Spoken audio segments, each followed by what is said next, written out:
So guys, I know this has been predominantly an Apple channel, but I'm switching to the S23 Ultra for at least 2 weeks because I really want to review this thing, and there's a couple of really good reasons why. Let's ramble.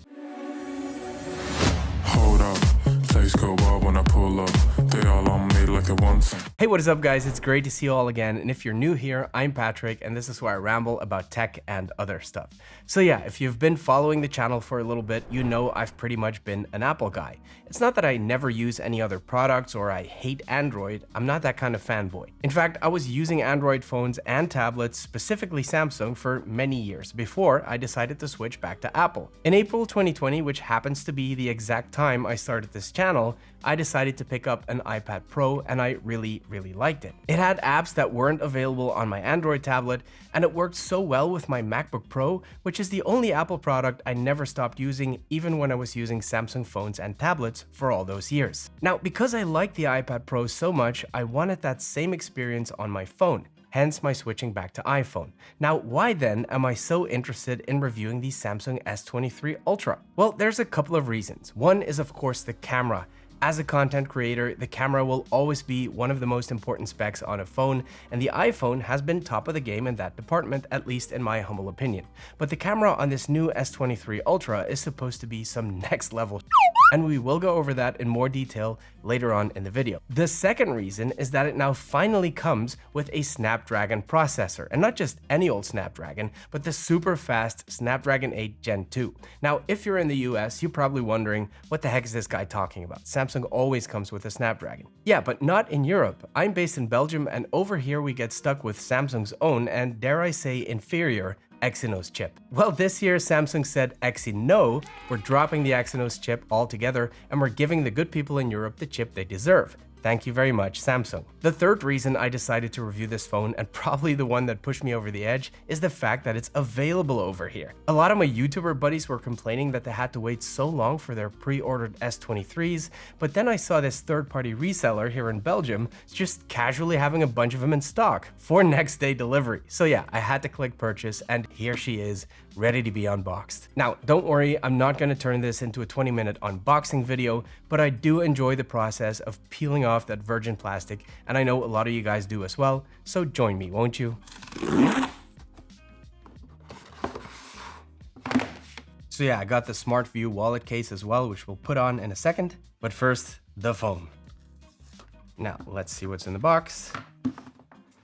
So this actually looks like the cover, but I think it's a, okay. It's just a peel for the back cover. The actual phone, I went for the black, I'm boring like that, but I just like it. And it looks amazing, I really have to say.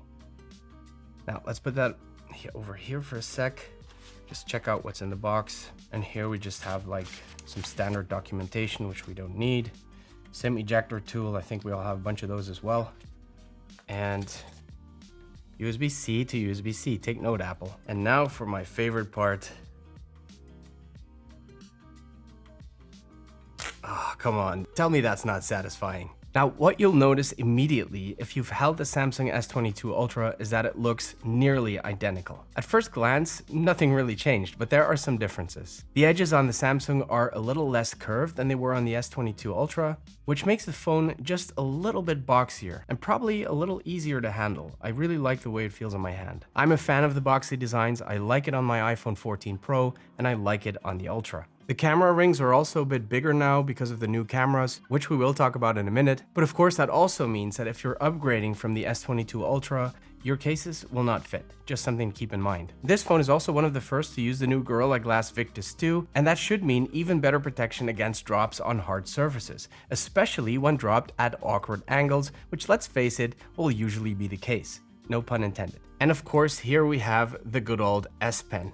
OGs to the channel know I love me a good Apple Pencil, so I'm really looking forward to using this S Pen on the phone. I have used it in the past, all the way back to the Samsung Galaxy Note 1. Yes, I'm old. Now, obviously, this thing will have evolved quite a bit, and I can't wait to check it out for my full review in a couple of weeks' time. By the way, if you're not subscribed, go do the thing. Right, I'm gonna set this thing up really quick. I'm gonna spare you the agony, and I'll see you on the other side. Right, so here it is in all of its glory. Now, one of the things I've always appreciated about Samsung flagship phones is the bright vibrant displays, and I can't really even put it on full brightness because you wouldn't see it on camera. This is a dynamic AMOLED Quad HD display, Quad HD Plus display. We got the hole punch cutout, which is quite a bit smaller than the iPhone 14 Pro's Monkey Island. The brightness at 1750 nits is actually a little less than the 2000 nits on the iPhone 14 Pro, but still incredibly bright for a smartphone, and it's using advanced vision booster technology.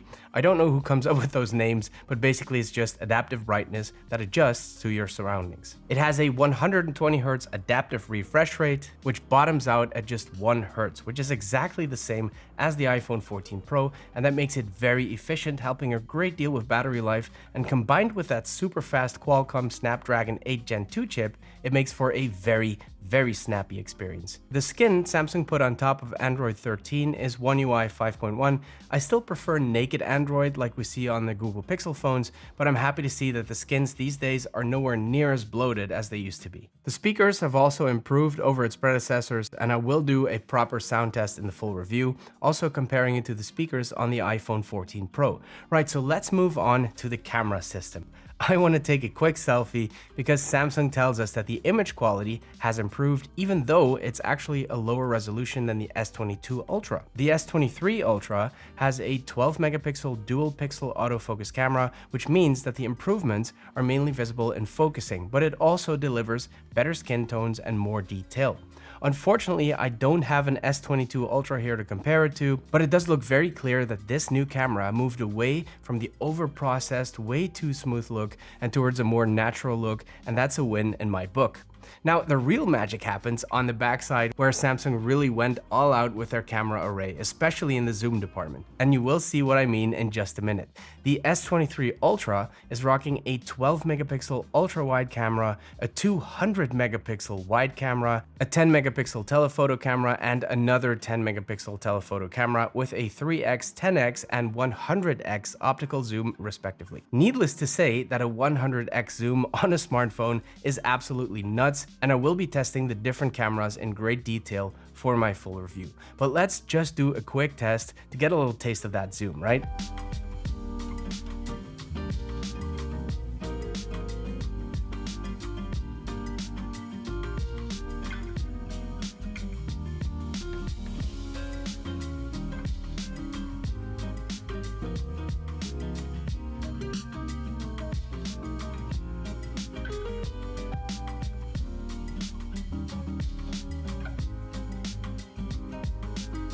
Now, more important than photos for me as a video creator are of course the video capabilities, and they are no joke. This phone is capable of shooting 8K videos in 24 frames per second or 30 frames if that's your jam. Now, that is just pure insanity. My Canon R5, which I'm using to film this video and which cost me almost 8 grand including the lens, can shoot 8K. So to have this on a smartphone is absolutely bonkers. And it can also shoot 4K footage in 60 frames per second, which means you can get those nice high quality slow motion shots that will even make a kid's birthday party look cinematic. Now, one thing I will say here is that those video files will of course be pretty massive. So if you buy this phone with the intention of using it as a video camera, you might want to invest in increasing your storage. And it also makes a ton of sense that Samsung bumped up the base storage from 128 gigs to 256 gigs. Yes, it does mean that this phone becomes even less accessible to people on a more modest budget, but trust me, you will need that extra storage. Right guys, I can't wait to start using this phone as my daily driver. I'll be putting it through its paces and I will report back to you